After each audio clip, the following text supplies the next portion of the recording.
Good evening. I'm Armando Cuellar, President of the Weslaco ISD Board of Trustees. This special board meeting is being conducted in compliance with the Texas Open Meetings Act. Notice of this meeting has been posted online for at least 72 hours. The board is meeting by the use of Google Meets and telephone transmission, which allows two-way communication for members of the public during public comments. A recording of this meeting is being made and will be available to the public at a later date. The time now is 5:42, and I call this meeting to order.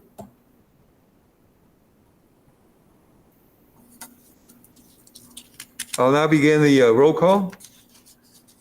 Signify your presence by saying I are present when I call your name.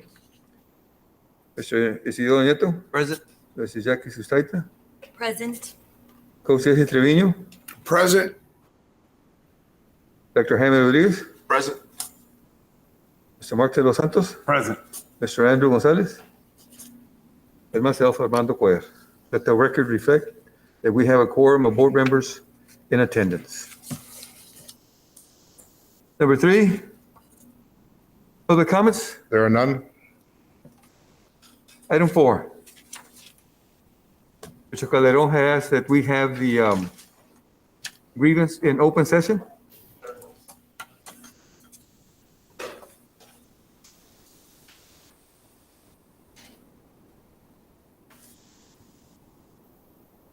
Let's go on record that this hearing will now come to order. Today is Wednesday, February 9th, 2022, and it is now 5:44 p.m., and we are here in the boardroom in open session at the Weslaco ISD Central Administration Office Building for the purpose of conducting a Level 3 complaint hearing requested by Mr. Jose Calderon pursuant to Weslaco ISD Policy DGBA Local.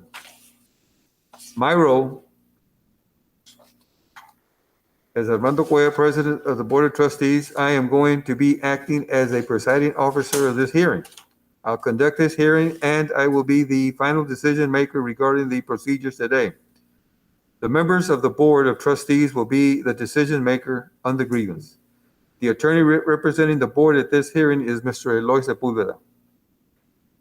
Let me announce that an official record of the proceedings this evening is being made by audio recording. Those Weslaco ISD board members present for this hearing are Mr. Isidoro Nieto, Mrs. Jackie Sustaita, Coach Jesse Trevino, Dr. Jaime Rodriguez, Mr. Mark de los Santos, and myself, Armando Cuellar. Board members sit as a panel of judges. Board members may ask clarifying questions of the parties after the presentations. For the record, the board previously convened an open meeting and announced that a closed meeting would be held to hear the grievance. I'm going to correct that by saying an open meeting to hear the grievance. The basic rules will be applicable to the hearing. A, because of the recording, only one person talks at a time, no interruptions. B, objections shall be addressed to me for my decision. The attorneys and parties are not to argue with each other. C, any disruptive behavior by any member of this room will result in his or her expulsion from the hearing. Whether I give any warning is in my discretion. D, the hearing participants should conduct themselves with common courtesy and respect for the rights of others. E, this is not an evidentiary hearing and I will make procedural rulings to the best of my ability. There will be no questioning of the board or any witnesses during tonight's presentation. I will now instruct the parties regarding the procedures to be followed during this hearing. Each side shall have an opportunity to make initial presentations, which shall be limited to 10 minutes each. The following will be the order of the procedure. 1, grievance presentation. This may be done by the grievant or his advocate. This presentation shall include a clear statement of the complaint, the remedy sought, and the reasons and evidence in support of that position. 2, administration's presentation. This may be done by the administration or their advocate. This presentation shall include a clear statement of the administration's position with regard to the grievance complaint and reasons and evidence in support of that position. 3, a rebuttal closing. This is an opportunity for the grievant first, then the administration to address the position of the other party and make a closing statement. This time will be limited to 5 minutes each. All questions of the procedure should be directed to me for decision. All parties in attendance, other than the board and the board's counsel, need to identify themselves for the record. If any party is a licensed attorney, please indicate so during your introduction. Will the people present for the grievance side please identify themselves and their role, their title and position? Coach Cuellar, will I be taking time or somebody there? You'll have 10 minutes. Who's gonna take the time? It's right here, the timer. I can. Does he want me to have the timer? Well, Jackie will. Jackie, do you have? It's right here. Okay. Okay, at the 9-minute mark, you'll be notified that you have a minute left for your presentation. So, identify yourself and your title. Yes.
I was unable to hear anything there. Can you guys hear me?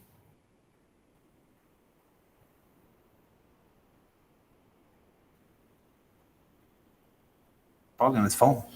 Okay. Mr. Trevino, Mr. Sepulveda is going to call you. Okay.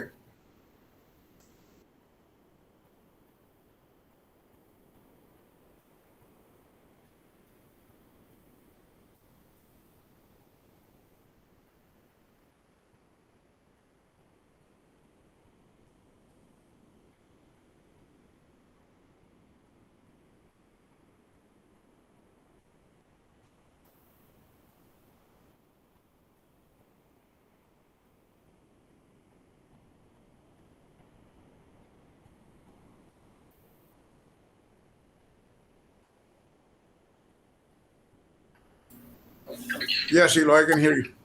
Okay. I'm going to ask again for the grievant to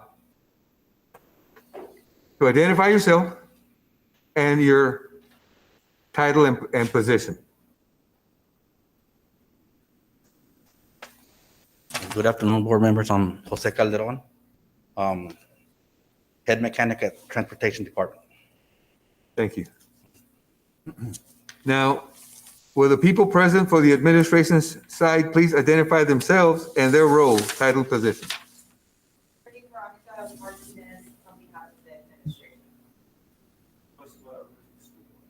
Thank you.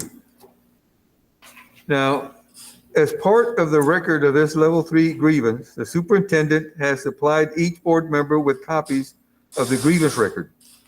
The official record of this grievance shall be comprised of the, one, recording of this level 3 hearing, 2, the documentation related to this grievance which has been supplied to the board and all parties, and 3, Weslaco ISD board policy, DGBA legal and local.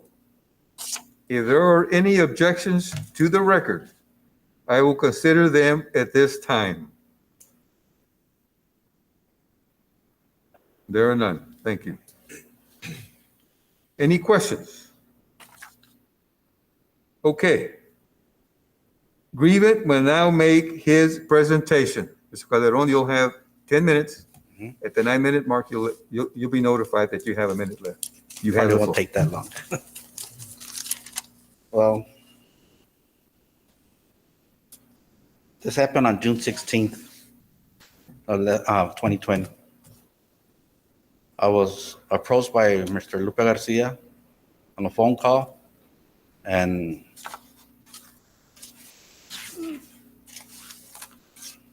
Mr. La Rosa, that I had been suspended without pay for sexual harassment. And that caught me off guard. I don't know why. I asked him, and he told me he couldn't tell me that at that point. So I got nervous. I went home. I was at home already when I got the phone call. He didn't even go at work. I was at work, and so he threatened me too. He told me if I made phone calls, that I was going to make things worse on me.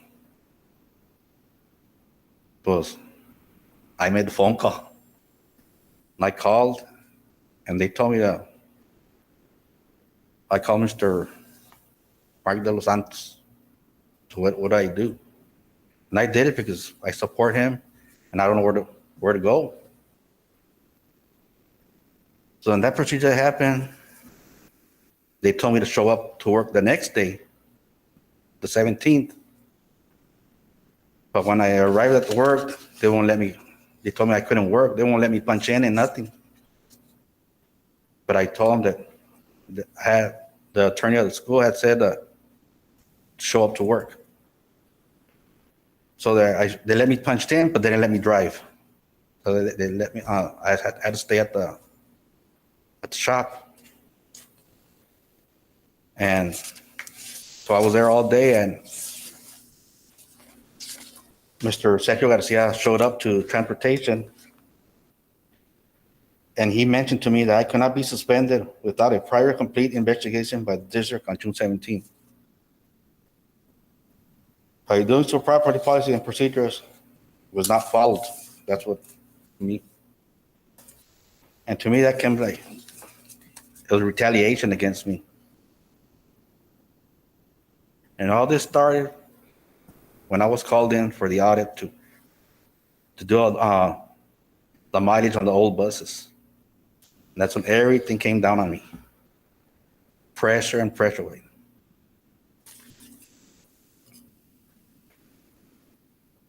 He caused a lot of problems with my family. I had to tell my wife what was going on.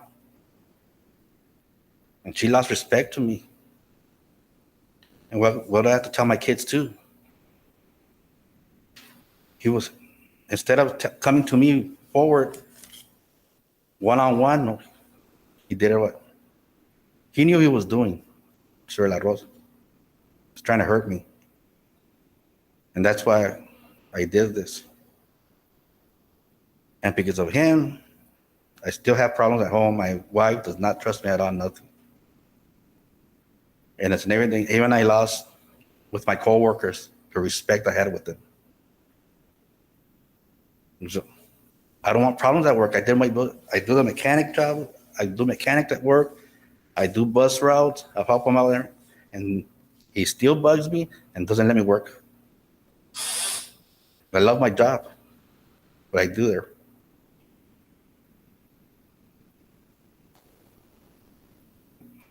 I can't talk too much.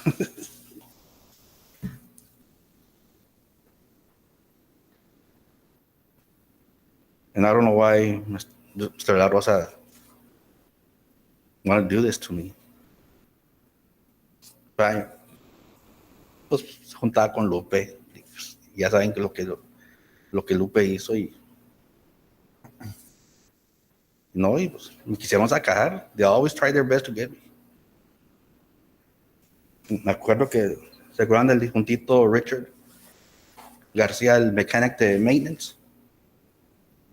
Él mismo me lo trajo al shop, lo sacaron de ahí y me lo trajo a mí to bump heads. Para que yo me peleara con Richard y para que él me corriera. Ya después, ya después que todo pasó, todo salió en pláticas. Me hizo hair follicle también. Me hacía threaten. Si me iba de vacaciones, si me quería ir un día, si me iba, I was terminated. Y yo todo el tiempo le preguntaba, ¿por qué? Why me? Pero bueno, he had the support de la Rosa y pues él me seguía atacando.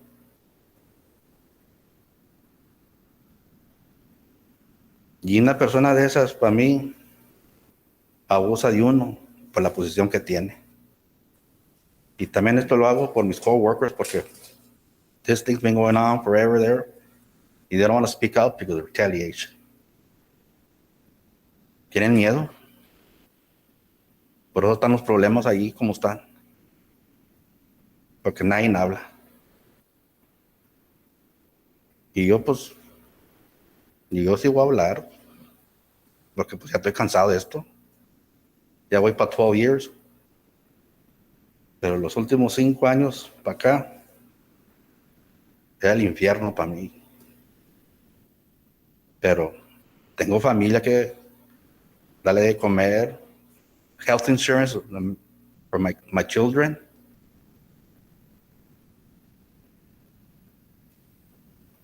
Y por eso lo hago.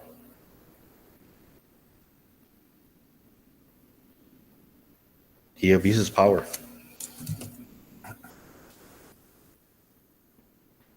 Pero gracias a Dios, que a ver si todo sale bien.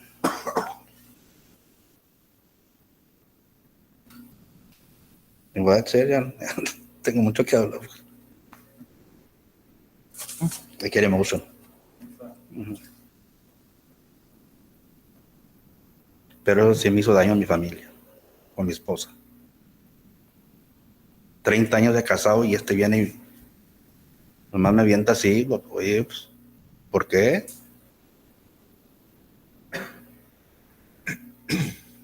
Pero le pedí mucho a Dios y él me ha contestado. Thank you. Thank you. The administration may now make its presentation.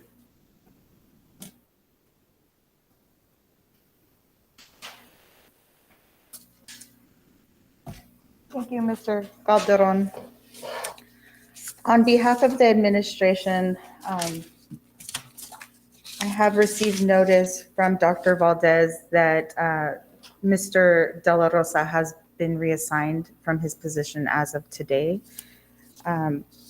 The Transportation Department will now be under the supervision of Dr. Sergio Garcia. Mr. Calderon's only remedy sought in the level 1 grievance, or as the basis of the grievance, is the termination or demotion and reassignment of Mike De La Rosa. It's the administration's assertion that because Mr. De La Rosa has now been reassigned, that the issue and this grievance is moot.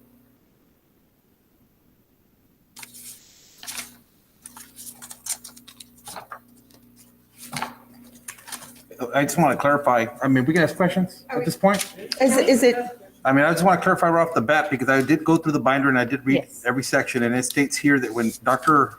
Sergio Garcia was notified after the fact, and he did some of his investigation, that there was audio and video of the interaction, and that there was no findings of any type of sexual harassment or any type of language that's correct. between Mr. Calderon and the individual who made the allegation. That's correct.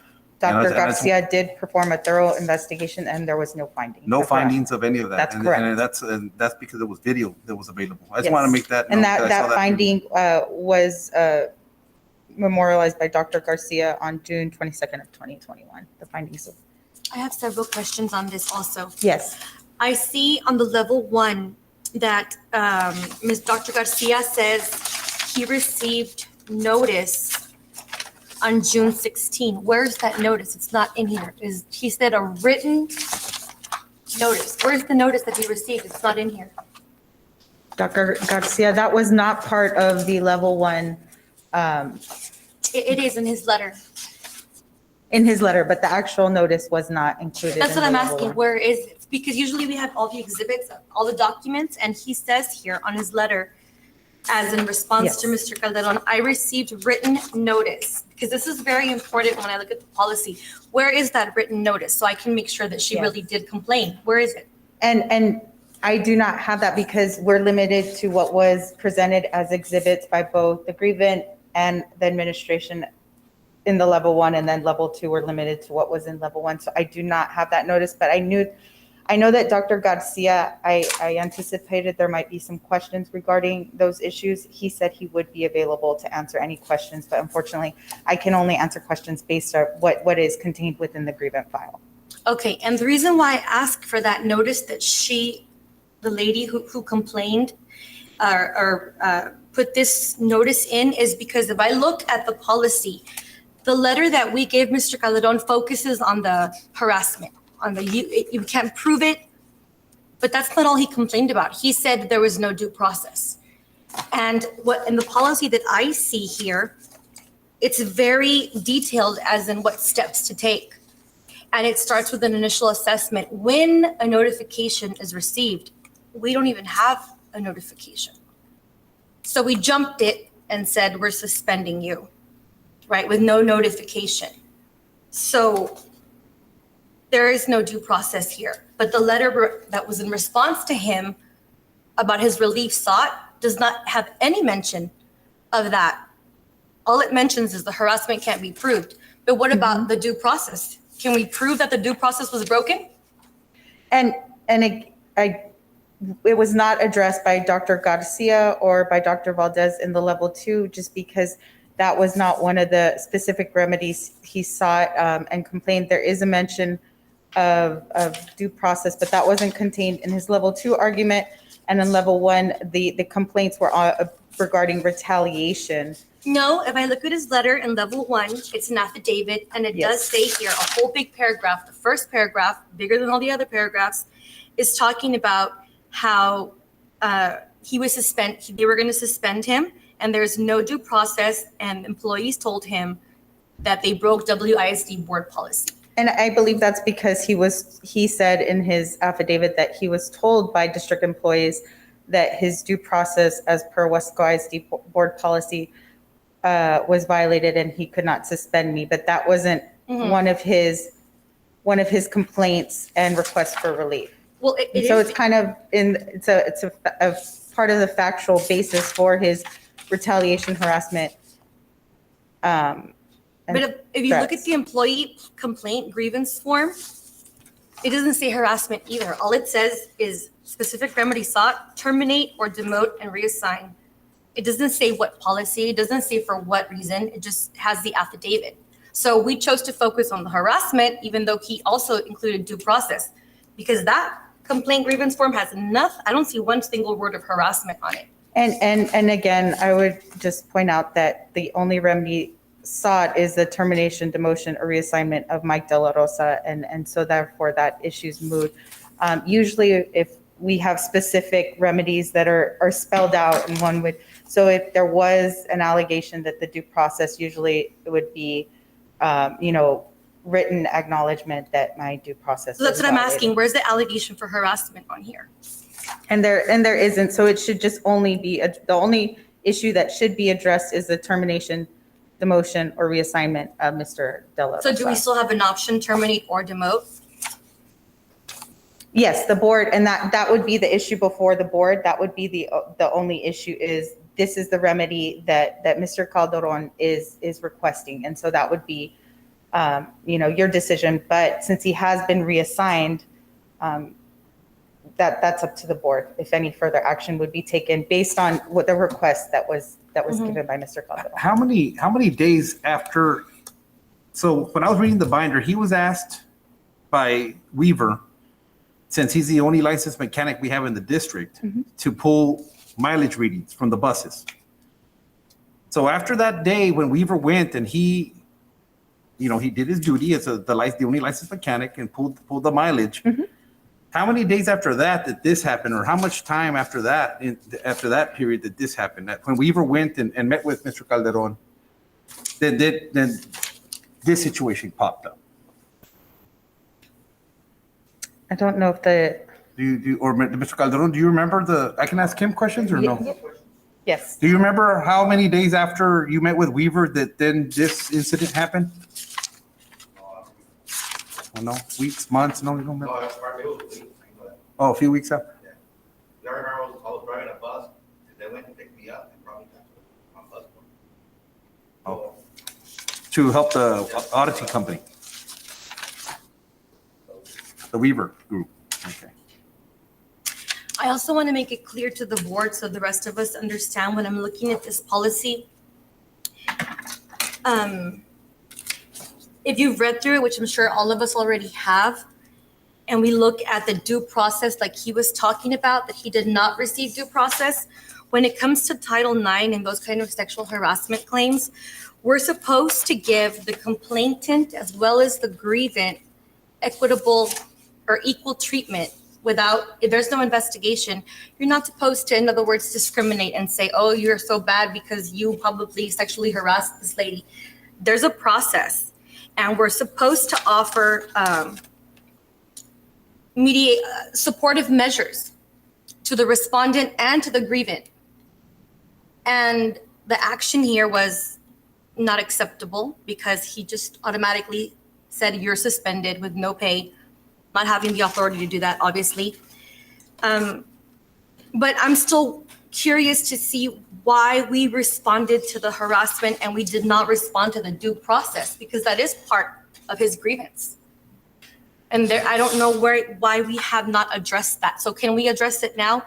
Was policy broken? Did the due process not get done?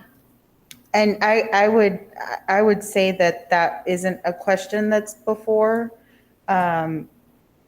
based on the request that was made, the remedies, and so I don't. But in the level one, It is there. He said it. Dr. Garcia talks about the fact that due process wasn't given. He talks about in one of the I forms. think maybe the best remedy for this, because we're limited to what was in the file and the exhibits. I did speak with Dr. Garcia, and those are assertions that were made. That's not factual. That Dr. Garcia did state that. So I don't know if you would like to bring him in so you can ask him. Yes. I can't answer those Yeah, questions. because how are we supposed to make a decision? Right. So if we don't have my that in front of us? limited Right. knowledge and scope is just what's contained within these papers. So I don't feel comfortable Right. answering that Okay. if I don't know those. Right. I think we can call him in because we can't make a Do decision. we, And the reason I'm asking is because I agree with Miss. Yes. Okay. now, we had 10 minutes to deal with it. Have we covered 10 minutes, or are we allowed to expand on it because the questions are being asked? She was My down, you were asking presentation was done. I do wanna believe make this sure. is just the question and answer. Her presentation, but then we have the Q&A. And see, the issue with me also, the policy wasn't followed was because if it was, you wouldn't have an individual who has to go home and inform their household that these are the allegations against me. And at that point, like he stated earlier, you do cause a situation that in some cases is unrepairable. Even though he was found through video and audio that there was no inappropriate or unprofessional language between him and the other coworker. I want to make that clear, right? So that people that was found. don't take a misunderstanding and think that there was no inappropriate or unprofessional language. And I think that if with people's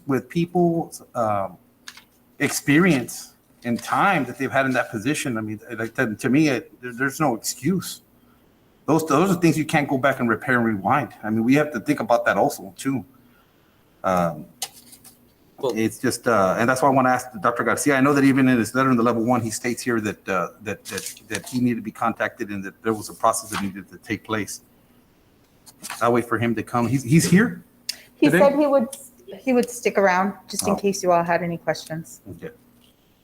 However, Mark, I do have an answer. I know Mark asked a little while ago, how long after he was suspended from the time that Weaver was there investigating? And Weaver actually came on May the 26th, was the time that they were here investigating the buses for the mileage. So that's 10 days after when Mr. Calderon gets suspended. It was, I'm sorry, it's, I have, my hearing's not like, what did you say? May 10 26th. 10 days after Weaver, 10 days after Weaver arrived, then he had an allegation. He was Yes. suspended. Okay. But on the letter that was submitted on June 22nd, it says, however, the audio video of the interaction between you and Mr. Salas on the bus on May 26th does indicate the language used was inappropriate and unprofessional. They also met with him on that particular one right there. Yeah. I don't know what it was, but it does say, indicate the language used was inappropriate and unprofessional. I'm not sure if that was related to that incident or to a separate incident. That was on May 26th. Yeah, because in one case, I think, here it says that that she had exchanged, there was some language. Right. Yeah, that she had said some things and, you know, like, I Correct. guess she wanted the bus fixed and he was busy and there was some, I don't want to repeat this stuff, but. it Yeah. was, you know, The only one that could say is Mr. Garcia. Would be the one. yeah, see. In that letter also, the lady is,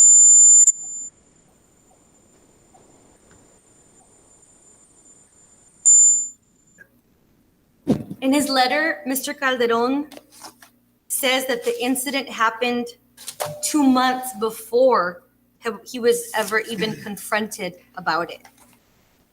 So this incident happened, I'm assuming like March, April, May, in March. He says there on his paragraph, she called me lazy, drunk, and used other cuss words at me and left my bus. This happened 2 months ago. But she chose to bring it up 10 days after the audit, even though it happened 2 months prior. Mr. Garcia is here.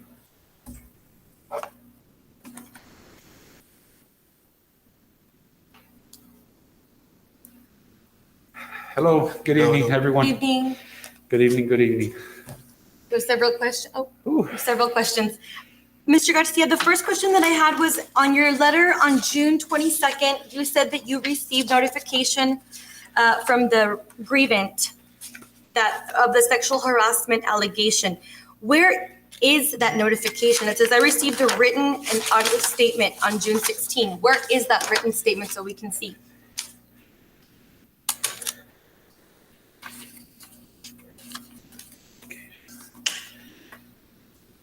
I do have it on file. I have it on file. Do you need that? No, I'm just wondering why it's not here, because if we're supposed to make a decision based on evidence, it's not in here. This wasn't considered in the exhibits, I believe. So According to DGBA, every document used to make a decision should be in here in binder, according to our policy DGBA. This was the level one? Yes.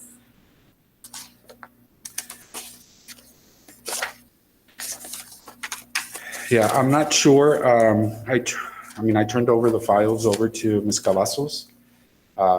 And then she returned them to me when she created these binders. So I wasn't aware that it wasn't in here. But I could find them for you. Well, I mean, we're already here, so it's kind of already too late. And then also, But it was a written notification from Ms. Salas. It was a written, handwritten notification. okay, and then the other question, Dr. Garcia, is on Mr. Calderon's formal level 1 employee complaint grievance form. It doesn't say what policy he wants us to focus on. He just gave us his affidavit. And it says the remedy requested is termination or demotion. He gave us the affidavit. The affidavit has big old paragraph about due process, and on the bottom, he feels like he's being harassed and retaliated. Okay. But in the response, all we focused on was you can't prove they harassed you, which I understand it's hard to prove. But we left out everything on due process. There's nothing that talks about the due process in the response letter to him. So why did we not address those issues? Because, just for clarification, Dr. Valdez was not here when this incident took place. It was. Yeah, Dr. Valdez isn't here. It was Dr. Canales, and at the time that this incident took place, Dr. Canales was at a conference. She was away at the time, and she was not notified in full detail.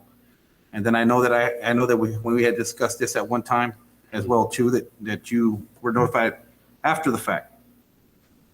So I think that's why we're talking about due process. Like, what is the process? What is the steps that are supposed to be taken? We know you're Title IX, and that's the question that's coming up right now. That's why you were called in specifically. Why is it not addressed?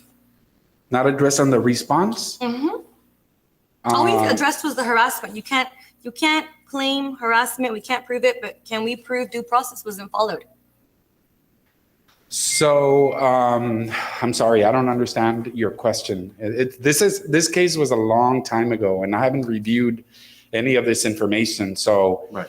Okay. I apologize for basically, that.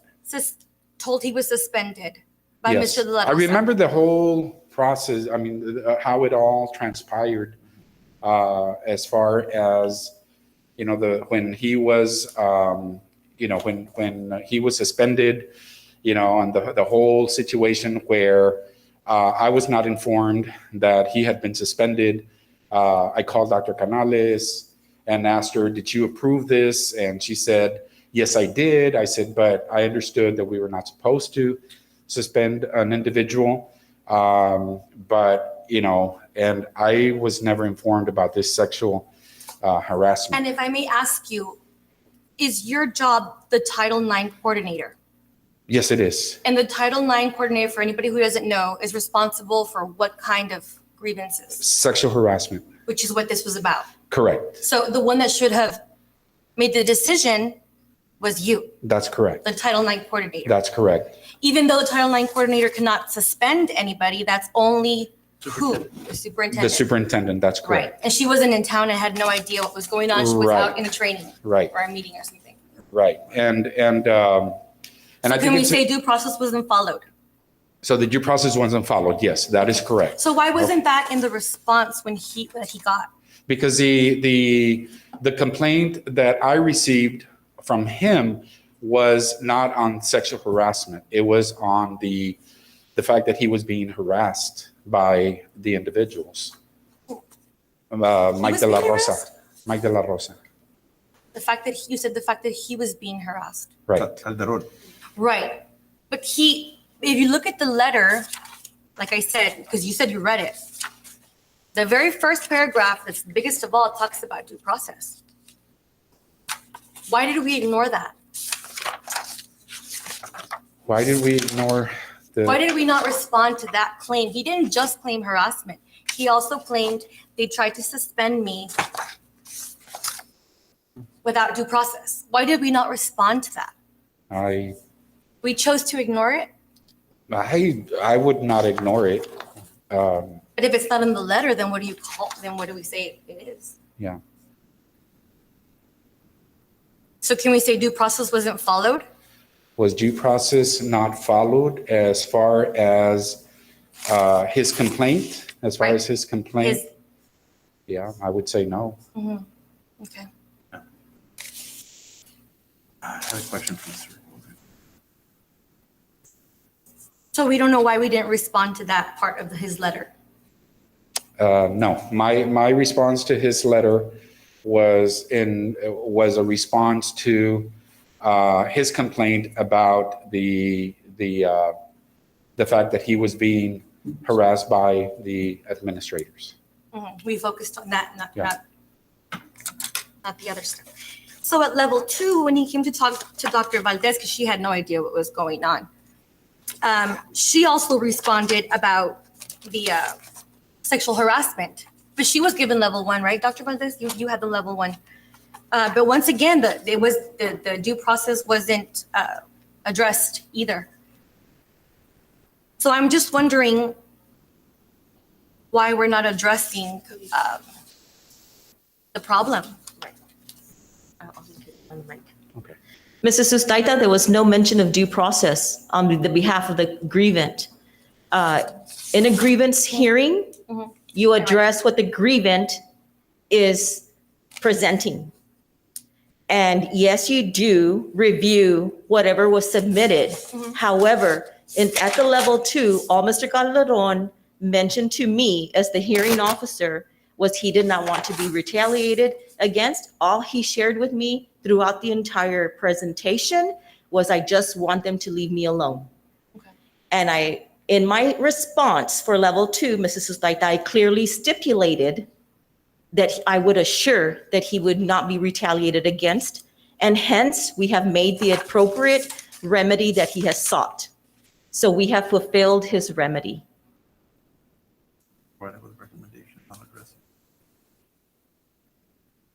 But we didn't do it at the level 2 grievance. We did it today. Or when did we do it? Oh, the level 2 was a while back when you first came in, no? The level 2, I would have to I'm go saying based the on. relief sought was, The relief sought had already been planned first semester. As soon as the forensic audit report findings were finalized by Weaver and Tidwell, those decisions were made on my behalf and were then sought and concluded towards the latter part of November, mid-November, once Walsh, Gallegos, Anderson did their final review of all the supplementary employee findings on that investigation done by me and by Elizabeth Neely. So once that was done, that was the complete investigation. And then the decision was made. So the plan was already in place to realign the organizational chart, which was noted in the forensic audit. So we have already moved forward. The plans to then move him, so that's already November, right? We're still working on the final forensic supplementary investigation by Elizabeth Neely in November. That's mid-November. It takes us into fall break. We're back in December. The conversations have already occurred, Mr. De La Rosa, that he will no longer supervise. In December, he was told you will no longer supervise transportation. I'm going to realign the org chart. and that's in response then to the audit, not in That response is to in his response to the grievance. audit. Not his grievance. I have already moved certain departments under different divisions on the org chart because that's in response to the forensic audit and in response to concerns that have been brought forth. So we did that, we made that move. Hence COVID, Omicron, extending the winter break, school district functions, operations, then yes, we did do. That plan was already in place. I have already shared with some of you that was going to take place. The timing of the transition in power, because the timing, you have to be very, very strategic in running a school system. We were in the process of hiring a new transportation director. He came on board in January. So the timing, as far as administration's recommendation on the transition of power, is appropriate at that time. So the move has been made and the remedy has been fulfilled. I have a question, ma'am. Yes. You're saying realignment. So is it realignment or is it demotion? Because she said demotion and you're saying realignment. No. I realigned I'm realigning the org chart. So we have moved certain departments. Do you want me to give you an example? Well, no, I mean, well, my question is, He has been reassigned. He no longer will oversee transportation. so how does that impact everything else, like as far as titles and whatnot? So it's good because I know like in the audit, a lot of people were giving, and there was a specific year in the audit where people were given titles. Yes. And in the audit, it states that there was no reasoning behind why the title changes were given. other than people getting 11 to 19% pay increases. So what does that mean if you're reorganizing? That's in the forensic. What I'm trying to say is, so you're saying you're doing a reorganization, but so when you're I know we've been talking about it. I know you've been saying things, but she said demotion. That's what you said. Reassignment. She said reassignment, and it's a okay. reassignment. He no longer is, now that the scope of his work will impact the, I don't know. They're just modifications. It's just a chain of modification that you're going to put into place, and that's what you're saying. It's modifying his. Modifying the way the structure is and duties and responsibilities. Yes, Okay. it is a reassignment. Okay. It's a reassignment. He is no longer the supervisor or Right. leader of Okay. transportation. I He's know no your reason- longer working with transportation Right. at all. And I don't want to beat a dead horse, right? Like, we already covered a lot of topics and said things, but the thing is that this impacts a person's household, you know? And like this situation here, and I'm hearing him out, Absolutely. and I can only put myself in his shoes, and you got to walk home. I mean, you got to drive home, and you got to figure out, how am I going to break this news? Correct. That is horrible. That is a horrible situation It for is. anybody to be in. And It is. especially when there was no findings of any type of sexual language or anything of that nature, according to video and audio. And that's why I just want to stress that we need to break that mentality, or if anybody even thinks about taking those actions in this district, they better think twice. And it's just simple. Follow policy, do the right thing, Correct. and never let something like this happen again. And you're right on point. That is absolutely correct and true of every incident, any allegation. It's very serious. So we're doing our best to make sure that does not happen, and that every employee understand Right. the ramifications and implications that it has, right? Not just to the employee, but the extended, like, to their household and children and so forth, their family. So And Mr. Los Santos, Yeah. I think the updates for directors, updates for principals, I think that's very important, because there's always changes every year. Right. Like, it's important that they understand what the updates are. In regards to the claim, how much can we get into the person who made the allegation? I mean, was it a false allegation? Is that what we're Okay. saying? First of all, if I may say, I apologize if I seem like I'm not knowledgeable about this case. I do want to stress that this situation happened quite a while ago, okay? I was very judicious in the way that I handled the situation. When that case first came to me, as far as sexual harassment, if you remember, there was a lot of, in my personal opinion and feelings, I felt like, okay, so I'm the Title IX coordinator, and I had been training people for the last 2 years. Nobody has considered, of the individuals that we're talking about, nobody considered that they needed to come to me when they had been trained. First thing you do when you hear sexual harassment, any sexual harassment complaint, immediately you report them to me. So that happened.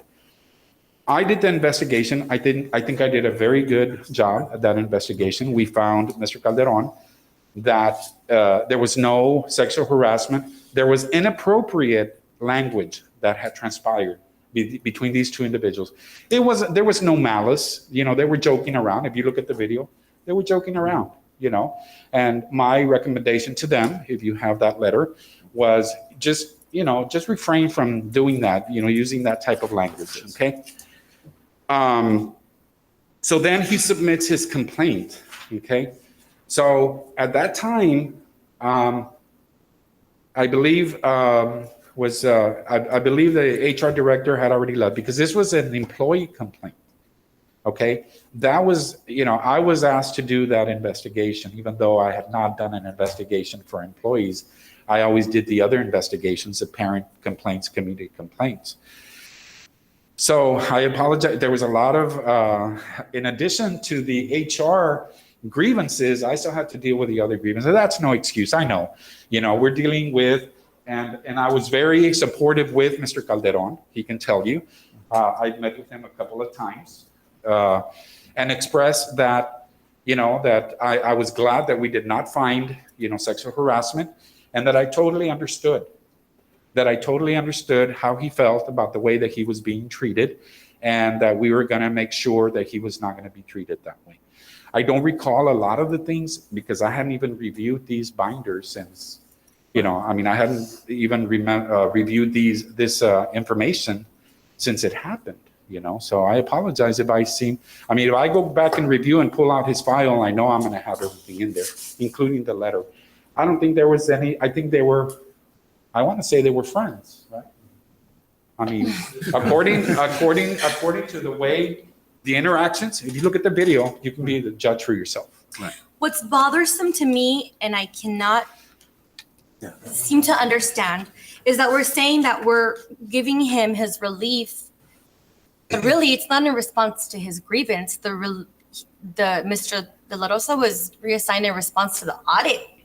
We're not responding to Mr. Calderon's grievance. And remember, there's two options. It's terminate or demote, but we're kind of making it seem like, okay, we did it. But it's not in response to his grievance. It's in response to everything else that was going on. So I don't feel like we're responding to him, because if we did, we would have done it back in September. We didn't respond to him. We said, no, you can't claim harassment. We're not giving him his relief. We're giving the audit relief of or whatever consequences we need to do, but we're not responding to him because we would have done it in September. So that's just what bugs me right now.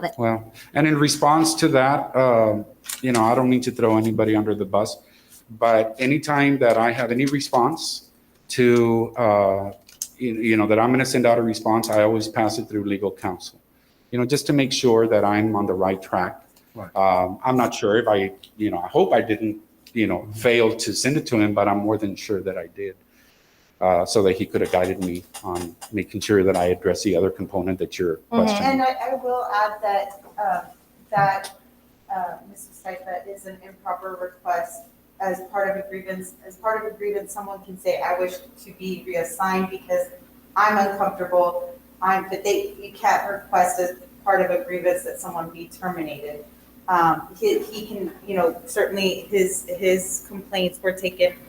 And that's why this individual has been reassigned. That was part of why part of the decision to move him. But in a grievance, you can't really request for someone to be terminated. Where does it say that? I would like to know so we can look, because show me where does it say that?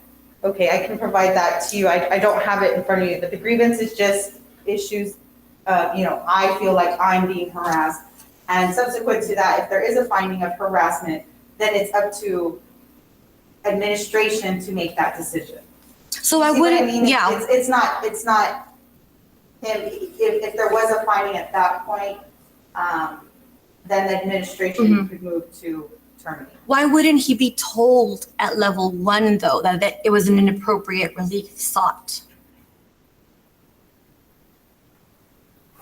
Well, there were still some other complaints, so that's why that wasn't addressed. There were other complaints within there about the harassment. And so those issues that would be part of a grievance were addressed, and I believe Dr. Garcia and Dr. Valdez addressed those. Because I would think if I'm going to receive a level 1 letter, I want to know, okay, what are you going to do to help me? Sorry, we cannot, it says here, we cannot grant your relief of yada, yada, yada, whatever you asked for. So in the response, and let me see level 1, he wasn't told this is an inappropriate relief sought. This is Why was he not told then? Because that's why he kept maybe going on to level 2 and to level 3, because he's still waiting for the relief, but he wasn't told, hey, we can't terminate him. No one told him.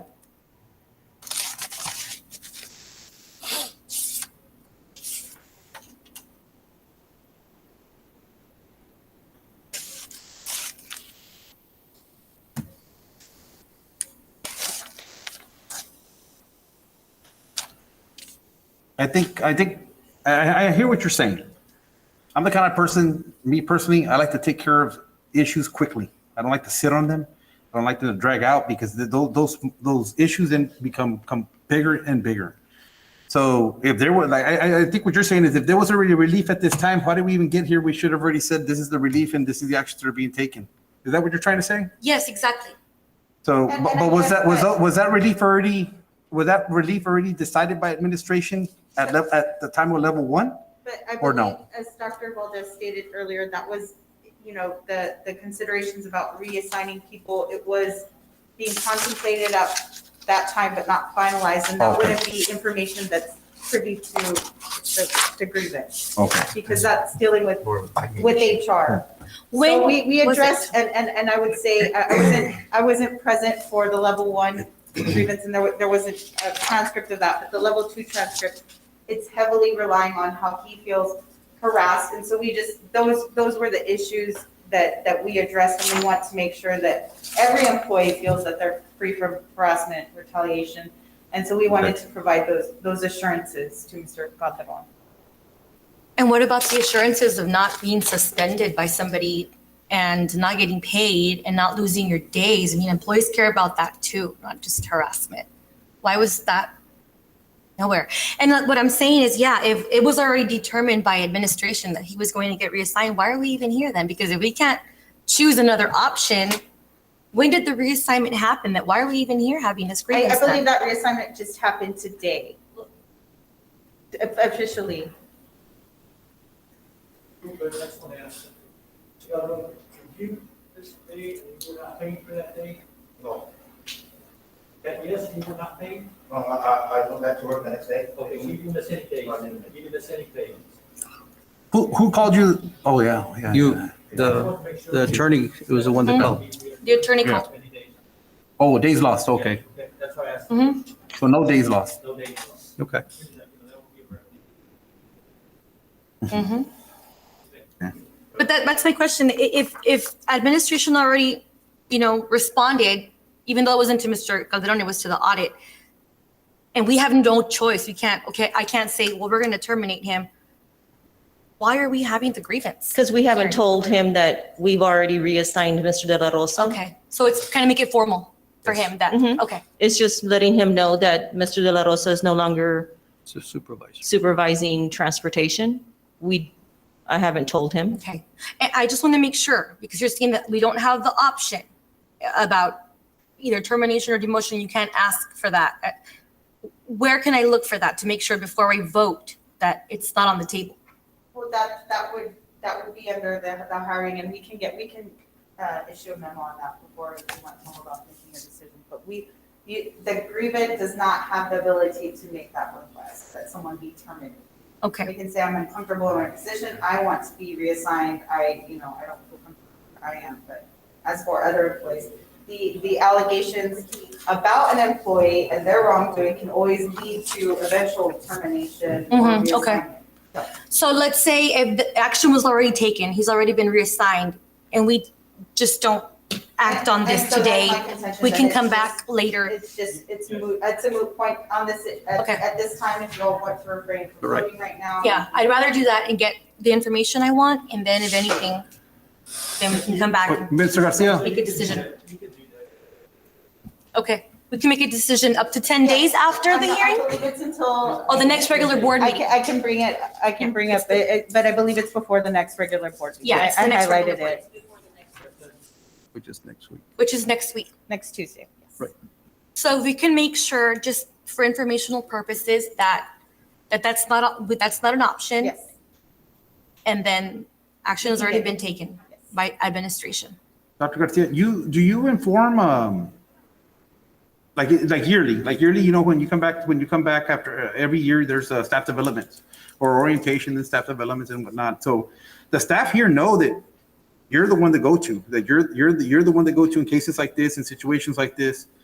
As far as directors sexual told you- harassment, Yeah, and Yes. management personnel, right? They know. yes, sexual harassment, everybody knows, and I've had to send, the training is every year. We Right. have to provide training every year.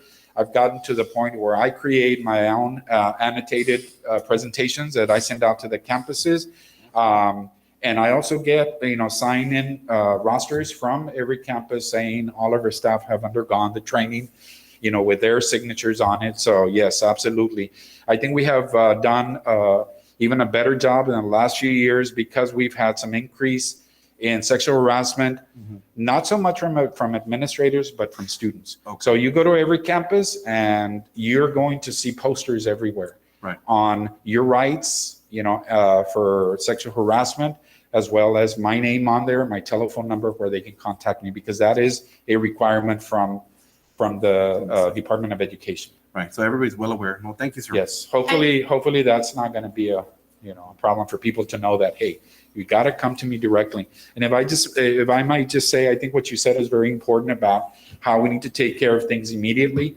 It was that same day or the following day that Mr. Calderon was suspended. I took care of it immediately because I was very concerned when Mr. De La Rosa comes and tells me, I just want to notify you because you are the Title IX person, that we suspended one of our employees based on sexual harassment allegations. And that's when the whole thing ensued, where I said, no, you can't do that. Yeah. You need to let me take care of it. I do the investigation. And then, of course, when I get over there, with all due reason, Mr. Calderon didn't want to talk to me. And I said, no, I'm here to help you, and to come to, to get all the information, all the facts. And that's all I did, was just go and get the facts. And I took care of it that very, very same day. No, I want to note that too, that it does state that in the binder that you took immediate action, corrective action. Immediately, yes, because that is my responsibility. I'm held to those responsibilities by the Department of Education in the state. I've got to take care of it immediately. As a matter of fact, I invite you to look at now the new procedures that we have, where we created forms, where within a week, the first day, is the intake form, because it is a very serious thing. We get the intake form where the individual knows that in every campus, every principal should be able to tell you, the process that we undertake.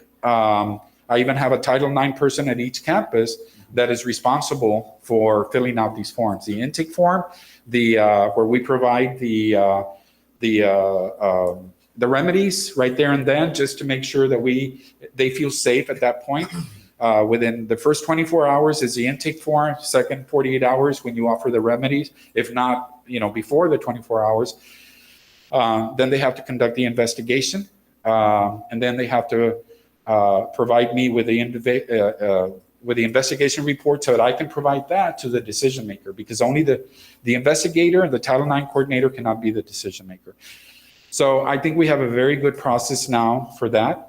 I wish we would have had that when the incident happened to Mr. Calderon, but I was happy to know that he was not found, responsible for that, because it was just, a conversation between both of them, and I asked him, aren't you friends? Because that is exactly what Ms. Salas said, so that's what happened. Mr. Garcia, in staff development, Mr. Los Santos mentioned that you also provide in the teacher handbook and the student handbook who the Title IX coordinator is. It has to be everywhere. The ed risk coordinator, they're all, there, and you provided information to all staff at the beginning of the year. Right.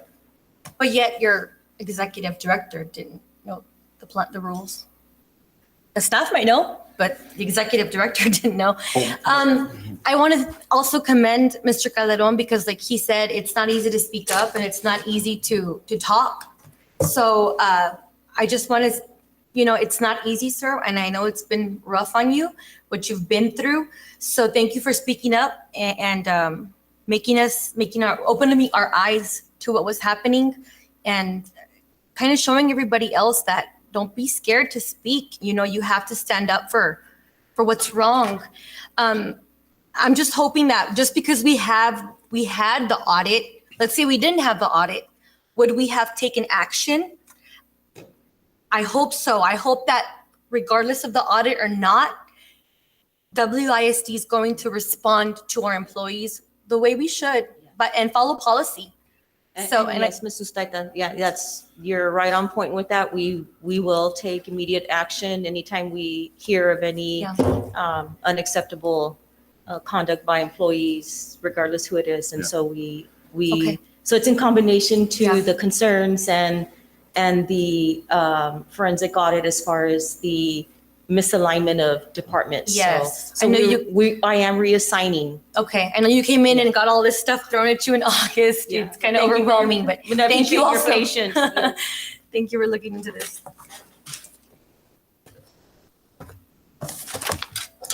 My only concern with all this, can you guys hear me? Mhm. My only concern with all this is obviously, I'm a little flustered with the way, we have a grievance here. We're supposed to meet and executive, decide whatever, but it just seems like everything was decided for us already. Here we have we haven't been informed of what position exactly he's going to take from this point, but if he still remains in a leadership position, I'm concerned now to have somebody out there that's a loose cannon that at any one point may want to suspend somebody else without pay. I mean, that's not their authority. Why would we ever do that? He's been with the district 10 years. Why would we ever assume that role? That's my concern right now that I don't think we're addressing. And I don't know if we need to address it at a later point, but it just seems like, to me, I don't know what I logged on for because the decision's already been made. It was either demotion or termination is what was stated on the paperwork. And, that's where I'm at right now with this. I don't think that decision needs to be made for us. It's your recommendation to us, but that's what we're here for, is to decide which direction we're going to go. And it just seems like it's already been made for us. So I need some clarification on that. And I'm lost with this particular grievance here. I'm lost. Now that he says that, it says demote demote and reassign. So demote to me means you're going to a lower. Can we or no? No. Oh, because that's part of the relief sought.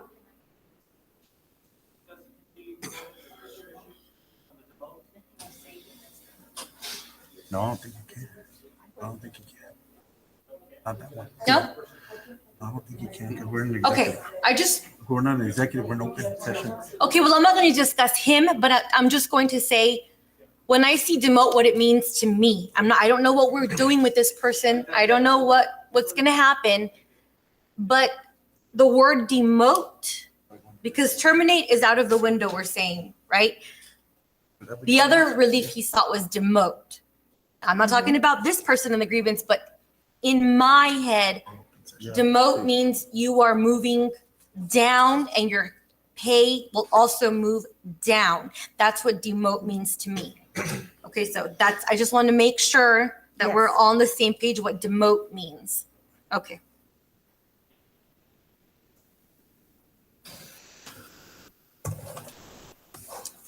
Okay.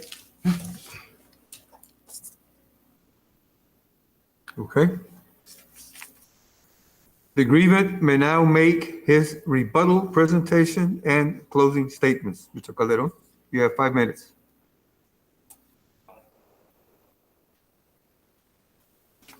Well, I want to say thank you to everyone for hearing me, and got one thing to say. I wasn't informed about this meeting today. I heard it by my coworkers and my brothers that I had to be here today, but nobody told me that I had to be here. I didn't even know about it. Thank you. Wow. Don't they receive a letter? But what's the process usually for grievance? I'm sorry.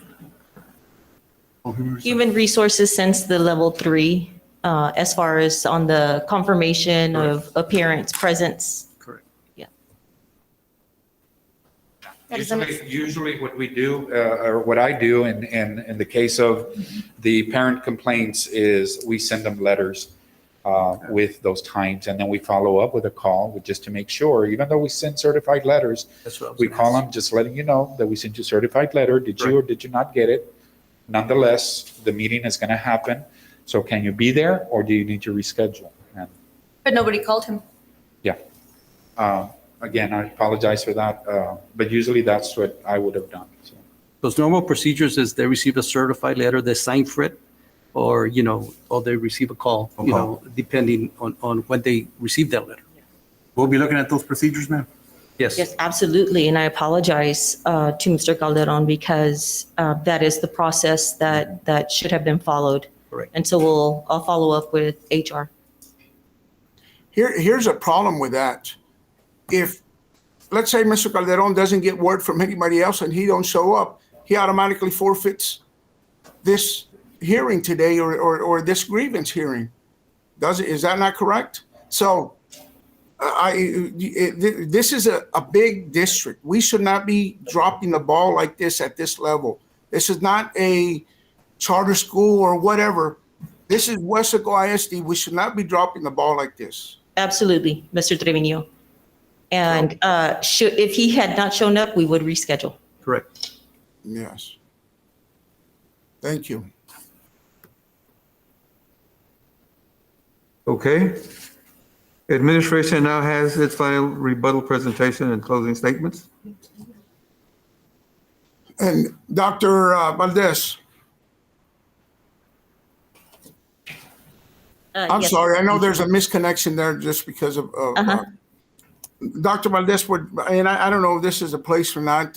Will there be a follow-up with HR on this as far as some type of write-up? I mean, this is just, again, I'm just floored here thinking about, and I know you mentioned that we would have called him, Yes. but this is inexcusable at this level. Yes, Mr. Trevino, I will follow up and hold people accountable Okay, thank you. with the appropriate measure. Thank you. Thank you. Any more, Coach? That's it. Did we No, have sir. a rebuttal from administration? Since the only issue brought up was the notice and that's one. Thank you. The level 3 grievance presentations are now concluded.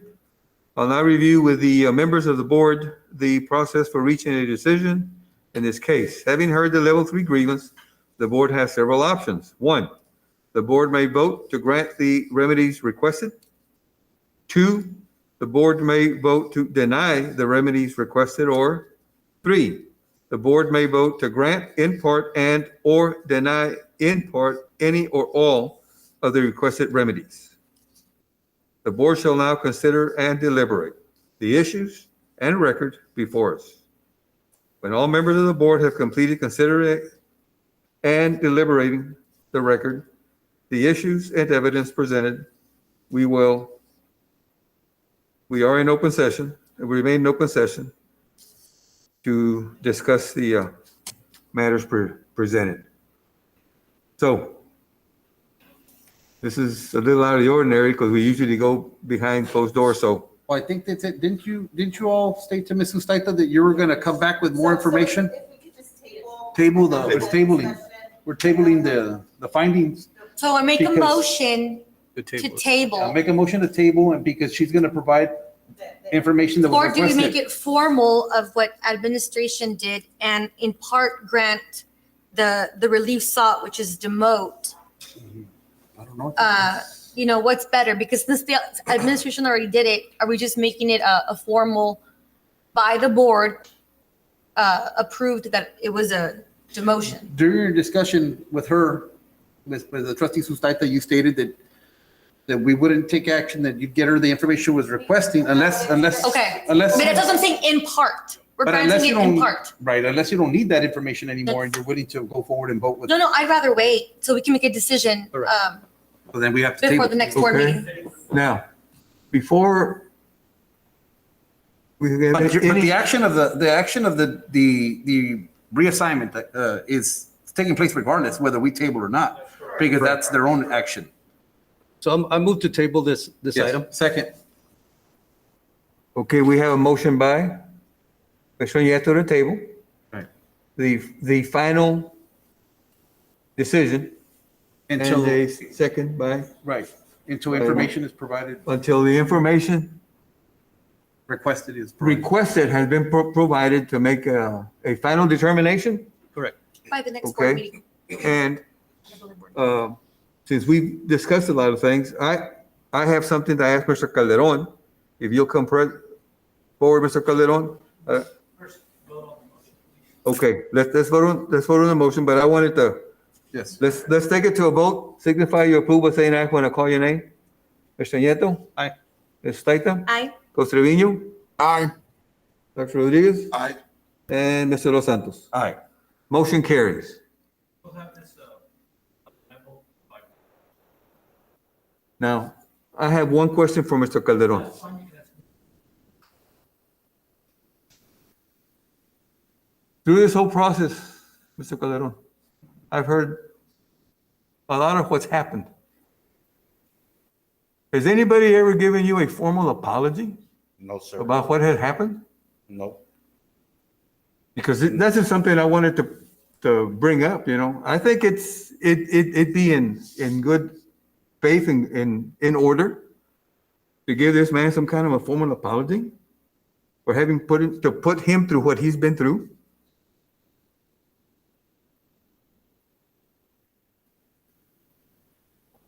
Is there any, I agree with you, Coach. There's I agree ethics 100%. and standards and conduct that we expect from our employees, and it was not acceptable. And I'm sorry, Mr. Calderon, on behalf of the district that, Sí, like one thing, pues, ya quedé manchado, como dicen. Yes. Oh, and I See- apologize, sir. what's important is that in this, recognizing the fact that there was error here, that he can go home on a day-to-day basis knowing that nothing was wrong, and that they can have a little peace at home, peace of mind. So I'd like for something to be put in order to bring this to himself and his family. It's like I don't say también, I have brothers work for the district, my son work for the district. How do they feel too? Yes, sir. Because I know they're gonna comment. you know what, sir, what you've been through shows a lot of other people that things are changing, and we're before it would have just nothing would have happened. Now it's being taken care of. Yeah. So you're setting, That's why I came forward to do this. yes. To Thank open you eyes. for speaking Right. up, like I said, because I know it's bad, but you're setting something up for a lot of other people to not be Yeah, and- scared. And we need to create that, that's what we want, is an environment where employees feel safe, they can be vocal.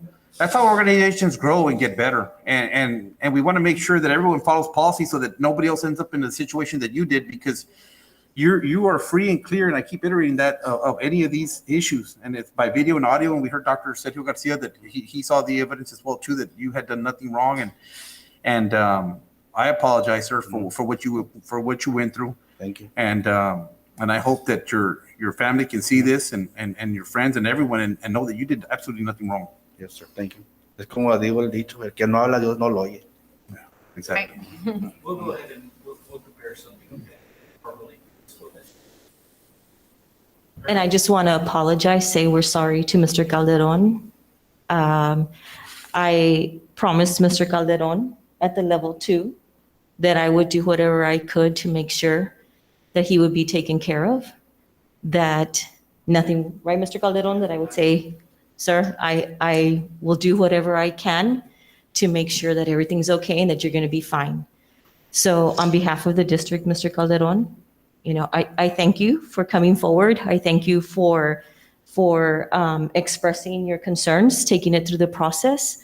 And that's why we're here now, to move forward and to make Weslaco ISD better. So on behalf of Weslaco ISD, Mr. Calderon, and to your family, we apologize. Thank you, Dr. Valdez. Thank you, sir. The time now is 7:01. Mr. Calderon, and Coach, I just want to finish up again. I want to apologize to Mr. Calderon myself as well. And I want to commend him for being courageous, coming forward. I know it was not hard, I know it's been extremely hard for him, to come forward, talk, put himself in this position, put his family in this position. None of our employees should face something like this. And I'm grateful to be in this position where we can now monitor and make sure that things are and people, most of all, are being treated fairly. That's the biggest fight that we are fighting now. And I think we've made a change in that. But I don't want to do it at the sacrifice of people like Mr. Calderon. I think people in leadership roles out there in our district need to understand that they have an obligation to treat everybody with respect and not force your authority, abuse your authority. You know, Mr. Calderon said that this has been going on for years, you know, and it took a complete board change to occur in order for him to get this type of justice today. So I just want to commend you again, Mr. Calderon, for coming forward, and know that you have our support, and we don't condone things that happen like that. Thank you. Thank you. Okay, the time now is 7:02. This grievance is over. Thank you, Mr. Calderon. Let's take a little break, and then we'll go to the next grievance. The time now is 7:18, and we've been informed that the other grievance were not informed of today's meeting. So in lieu of that, do I have a motion to, I'll make a motion to reschedule, a table and reschedule the meeting so that the grievance can be notified. okay, we have a motion by Mr. Los Santos to table and reschedule a meeting at a later date so that the grievance could be notified and made aware of the meeting. And we have a second by Dr. Rodriguez. Take it to a vote. Signify your approval by saying aye when I call your name. Mr. Nieto. Aye. Mrs. Sustaita. Aye. Costa Trevino. Aye. Dr. Rodriguez. Aye. Mr. Los Santos. Aye. Motion carries. This meeting is now adjourned. The time is 7:19. Since we're still gonna be-